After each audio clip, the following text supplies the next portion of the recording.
લોકશાહીમાં સૌથી મહત્વનું શું છે? એક વ્યક્તિ એક મત. પરંતુ હવે મત ચોરીનું મોટું કૌભાંડ બહાર આવ્યું છે. કોંગ્રેસે તપાસમાં બેંગલુરુ સેન્ટ્રલની મહાદેવપુરા બેઠક ઉપર ફોકસ કર્યું અને તપાસમાં 1 લાખથી વધુ નકલી મતદારો પકડાયા. કેવી રીતે? મત ચોરીના આ મુખ્ય 5 રસ્તા છે. 1. ડુપ્લિકેટ મતદાર. એક જ વ્યક્તિ 4 જગ્યાએ મત આપી રહ્યો છે. 2. નકલી સરનામું. હાઉસ નંબર 0, સગાનું નામ, રેન્ડમ ઇંગ્લિશ કેપિટલ વર્ડ્સ. 3. જથ્થાબંધ એન્ટ્રીઓ. એક જ રૂમમાં 80થી વધુ મતદારો નોંધાવવા. 4. અમાન્ય ફોટા. મતદાર ઓળખપત્રની ફોટો બ્લર હોવી. 5. ફોર્મ નંબર 6 નો દુરુપયોગ. 18થી 21 વર્ષના ઉપયોગ માટેનું ફોર્મ 90 વર્ષના વ્યક્તિ પ્રથમવાર મતદાતા બની ગયા. આટલું બધું થયા પછી પણ ચૂંટણી પંચે ડિજિટલ યાદી આપવાનો અને માહિતી આપવાનો ઇનકાર કર્યો. ઇલેક્શન કમિશને ઘણી જગ્યાના સીસીટીવી ફૂટેજ પણ ડિલીટ કર્યા.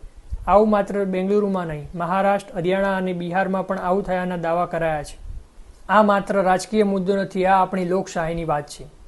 મત ચોરીના ખુલાસા અભિયાનને સમર્થન કરો અને ઇલેક્શન કમિશનને માગણી કરો કે આખું ડેટા જાહેર કરે.